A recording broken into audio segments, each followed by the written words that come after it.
Боже мой, я в Широне, в машине, которая едет более 400 км в час. Эта машина родилась, чтобы жить на скорости 400+.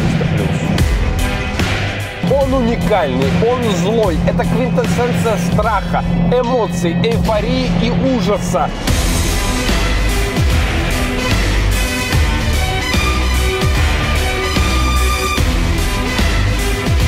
Это как классические часы Патек Филипп. Уважение и трепет.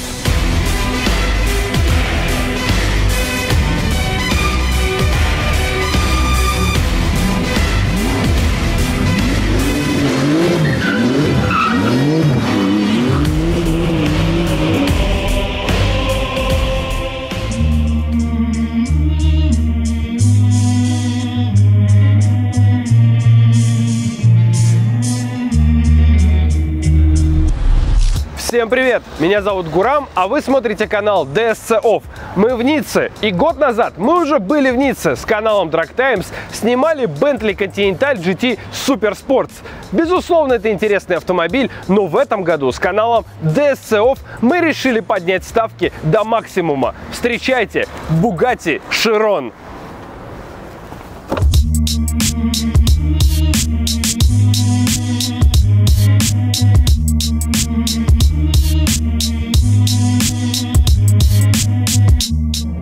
Лазурка и гиперкар Bugatti Chiron. 1500 сил, 1600 момента, 3 миллиона цены. Все просто замечательно, но есть одно но.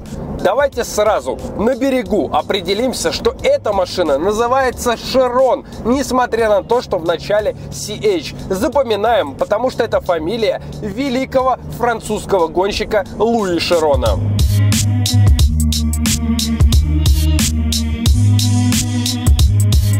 Компания Bugatti всегда умела делать быстрые автомобили.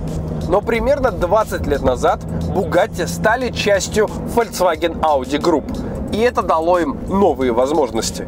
Они выпустили первый совместный гиперкар. Это был Veyron. 1001 лошадиная сила. Автомобиль, который был способен преодолеть рубеж в 400 км в час. Он надолго застрял на постерах в наших комнатах и в наших сердцах. Это был просто космос.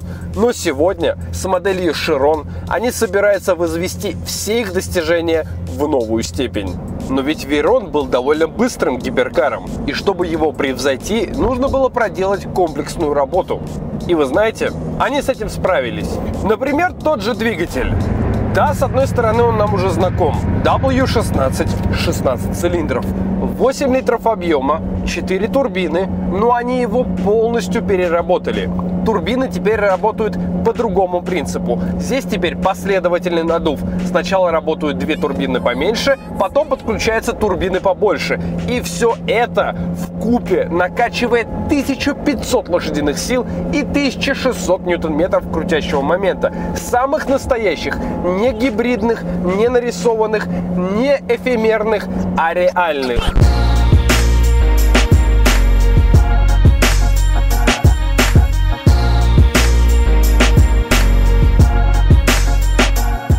Показатели мощности и крутящего момента будоражат наше сознание. Но чтобы они не казались французской сказкой, вслушайтесь в динамические характеристики.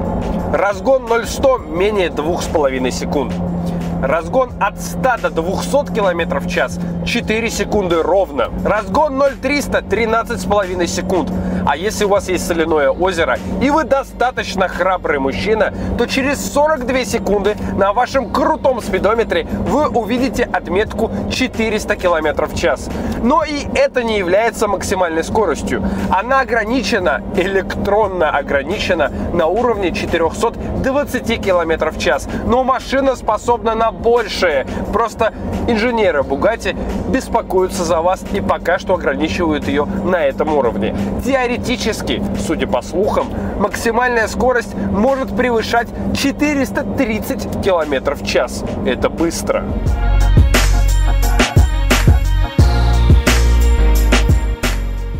Поскольку мы уже спели дифирамбы для двигателя, самое время сделать то же самое для трансмиссии. Надо отдать должное инженерам Volkswagen Audi Group. Они создали эту трансмиссию семиступенчатую, с двумя сцеплениями, которая как-то справляется с этим объемом крутящего момента. Снимаю шляпу. Но если ты любишь высокую скорость, то люби и хорошие дорогие тормоза. 420 км в час, 420 мм карбонокерамики, которые трудятся на передней оси вкупе с 8 поршневыми суппортами. Что они могут? Например, остановить автомобиль с 300 км в час за 275 метров. Это очень круто. Но, что любопытно, на этом автомобиле стоят не самые большие карбонокерамические тормоза. Знаете, где больше? На Lamborghini Urus. Там 440 мм карбонокерамика. Вот так вот.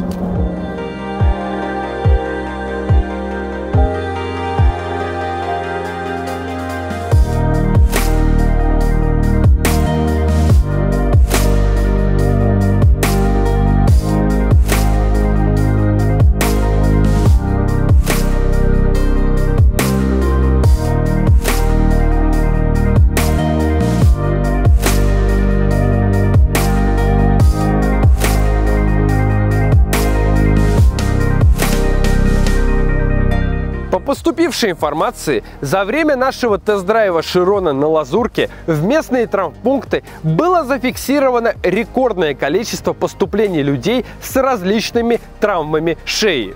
А знаете почему? Потому что люди буквально сворачивают свои шеи, когда видят этот космический аппарат на улицах. Люди, которые привыкли видеть Ferrari, Lamborghini, но здесь они просто сходят с ума.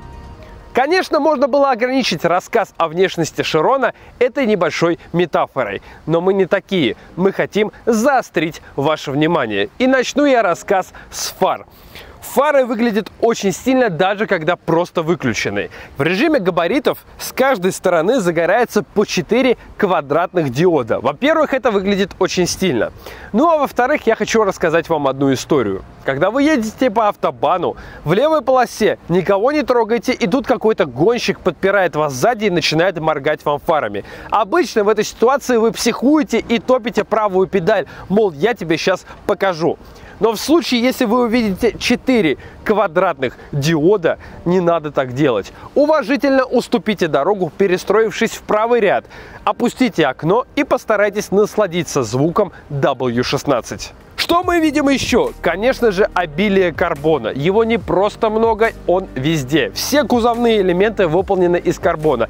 И это вызывает страх. Это вызывает ужас, потому что вы понимаете, что даже если вы легонечко поцарапаете машину, вы попадете на очень большие, внушительные суммы денег. Идем дальше. Колесные диски. Наш экземпляр оснащен 20-ми колесами, хромированными, которые выглядят интересно, но гораздо интереснее и любопытнее шины.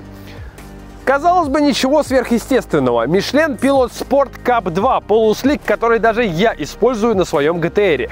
Но компания Michelin специально для Bugatti Chiron делает особый состав шины. Особый состав, который не боится скорости 400 км в час. За дверьми мы видим эти монструозные воздухозаборники, которые охлаждают радиаторы. Их в этом автомобиле более 10. А как еще вы хотели охладить 1500 лошадиных сил?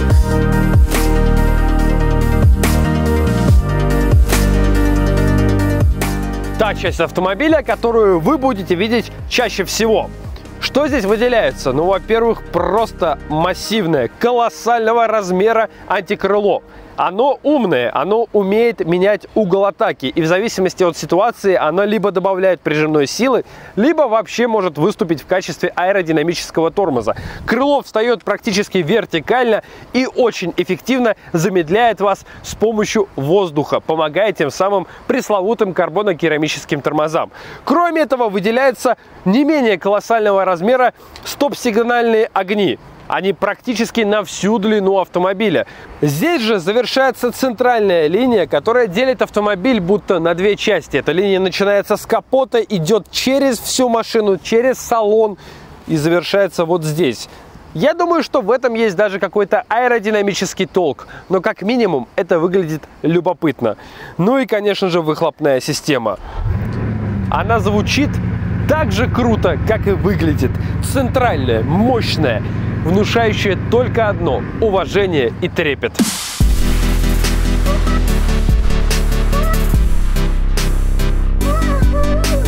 Поверьте мне, я слышал много визжащих Феррари и Ламборгини, басовитые V8 от американцев и немцев, но этот звук W16 4 турбины не похож ни на что. Он уникальный, он злой, это квинтэссенция страха, эмоций, эйфории и ужаса. Именно того, что производит 16 котлов.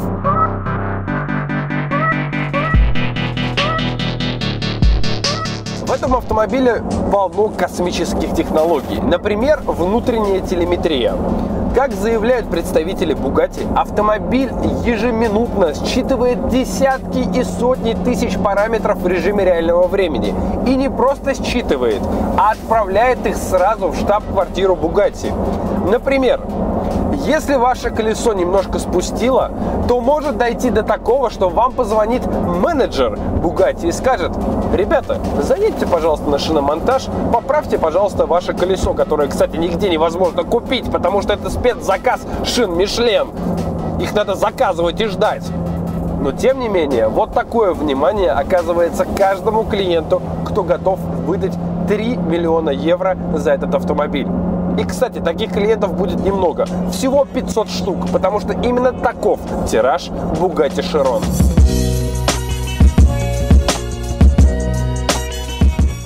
Но на этом космические технологии Bugatti не заканчиваются. Например, здесь есть второй ключ, который, кстати, нам не выдали.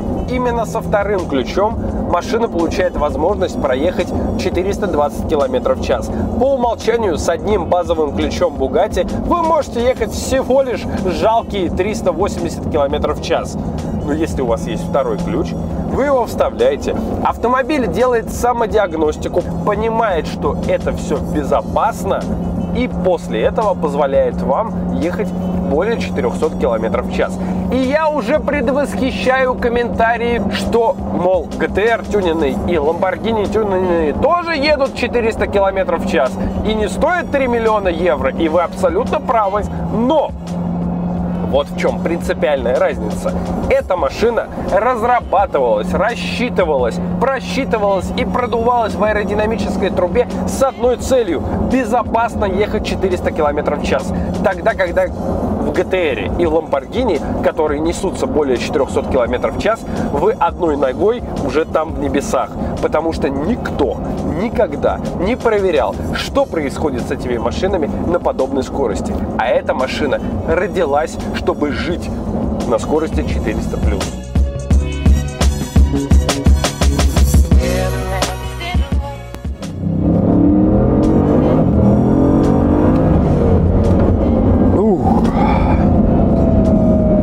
Слушайте, ну это особое ощущение, когда ты ускоряешься на машине за 3 миллиона евро, и вопрос даже не в стоимости, вопрос в том, как она это делает.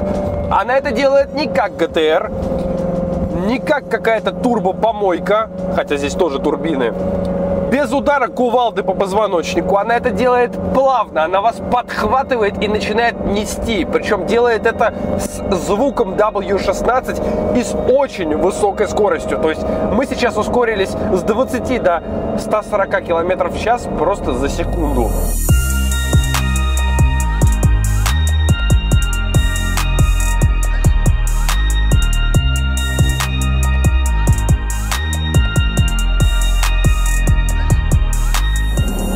Миллиона евро. 3 миллиона евро. Пожалуй, каждый, кто смотрит сейчас это видео, прокручивает у себя в голове стоимость этого автомобиля. И наверняка прикидывает, что еще можно было бы купить за эти деньги. Мы сделали это за вас. Например, за эти деньги вы можете купить 250-метровую квартиру в центре Москвы. Золотая миля, Кропоткинская, 6-комнатная квартира, либо Bugatti Chiron. Что еще можно купить на 3 миллиона евро? Да много чего. Вот, например, вертолет Airbus Helicopter H125, который имеет 6 посадочных мест, максимальную скорость 287 км в час и стоимость в те же 3 миллиона евро. Гребаный вертолет. или Bugatti Chiron. Один мой друг сказал, что элитная московская эскортница стоит 500 евро за ночь. Я, конечно же, не проверял, но давайте доверимся ему на слово. При условии, что у вас 3 миллиона евро, вы можете себе позволить 6000 дней каждый день иметь новую подругу-эскортницу. 16,5 лет каждый день новая девушка. Или Bugatti Chiron. Ну что, настал тот самый момент, которого невозможно избежать, когда у вас такой огромный мотор. Конечно же, мы высадили все топливо. Мы заехали на заправку, и тут я решил вам рассказать любопытный нюанс, связанный с Chiron'ом.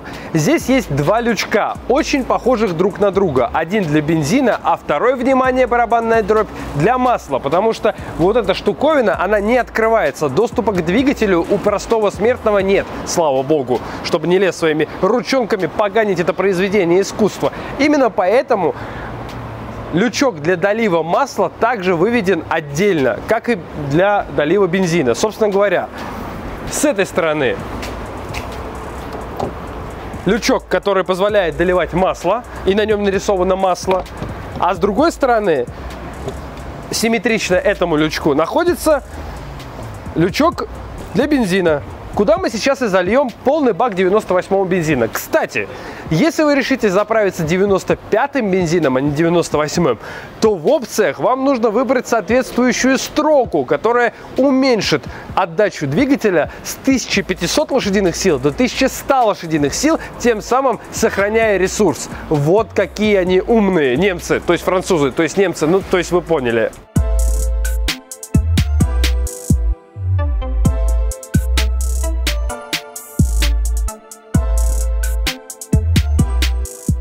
Можно я еще раз втоплю? Пожалуйста, пожалуйста, еще раз, еще чуть-чуть.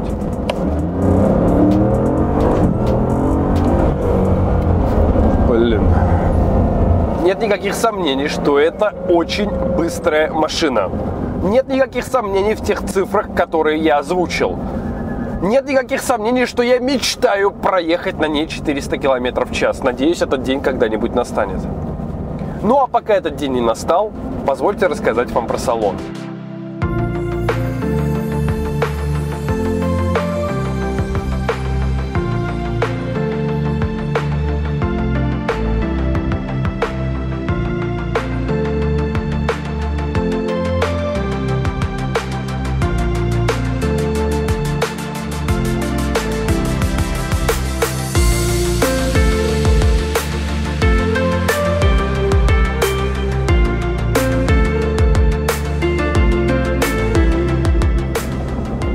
Во-первых, не знаю, кем нужно быть, каким отъявленным критиком, чтобы до чего-нибудь здесь докопаться. Карбон, алюминий, кожа, швы. Все настолько ровное, все настолько качественное, все настолько изысканное и сделанное со вкусом, что я поднимаю руки. Просто вау!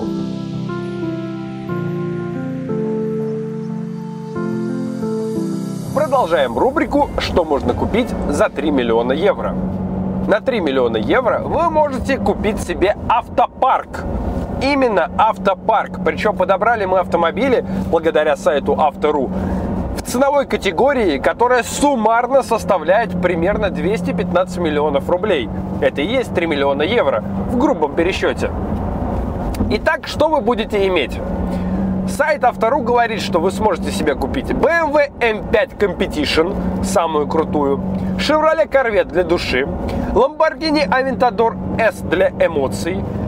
Вы можете купить себе Mercedes Maybach G-класс для понтов, Mercedes Maybach удлиненный для того, чтобы перемещаться на заднем сидении. Вы можете купить вашей супруге Bentley Bentayga, а когда она на вас обидится, купить ей еще и Porsche Cayenne Turbo.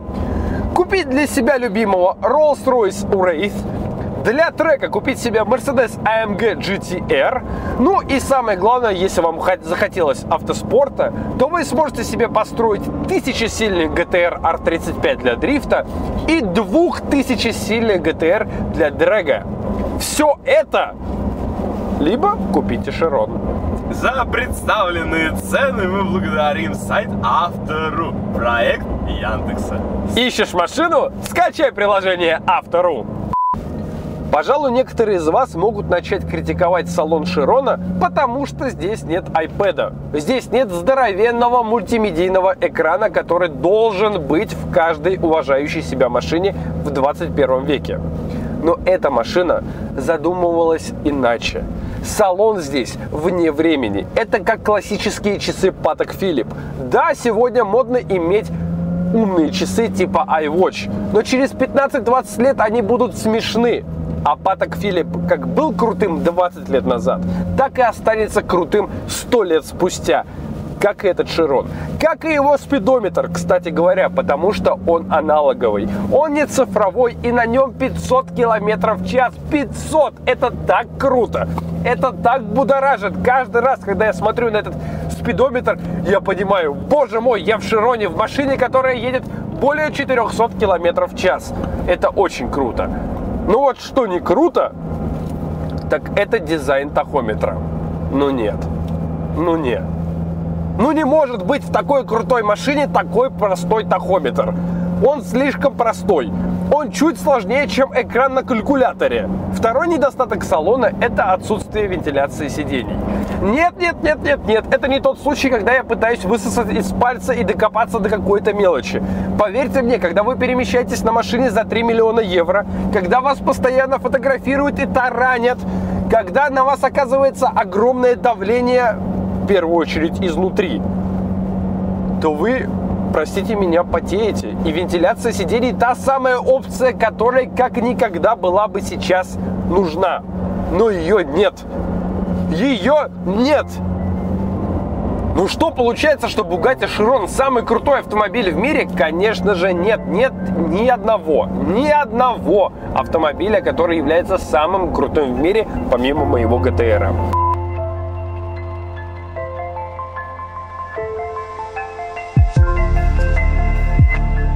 Bugatti Chiron – это не просто гиперкар за 3 миллиона евро. Это не просто 1500 лошадиных сил и венец творений технологий мирового автопрома. Chiron в коллекции – это как показатель успешности, показатель достижений конкретного человека. Но если честно, мне даже немножко жаль Chiron, поскольку 90% владельцев не разгонят его даже до 300 км в час. Но ведь если рассматривать Chiron просто как автомобиль, это то же самое, что купить самый крутой в мире микроскоп и заколачивать им гвозди.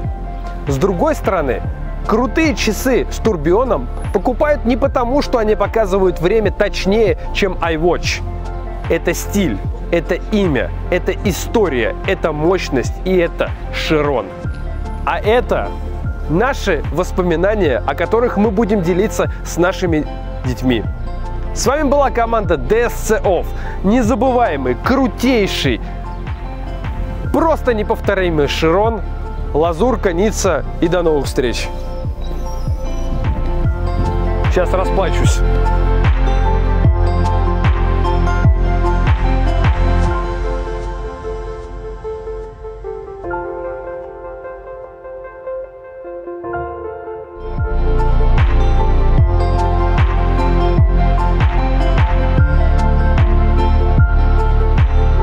Какую шмотку ты под Chiron хочешь, Гром? Ну, надо по цвету, наверное, подобрать. Какого цвета машина? Машина черная с синими элементами и ярко-синий, ярко-голубой салон.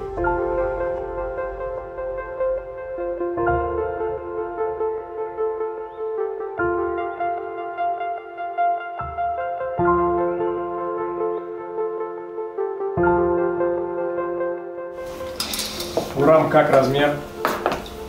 Слушай, ну, у меня один вопрос. Наряд вообще. Где Chiron?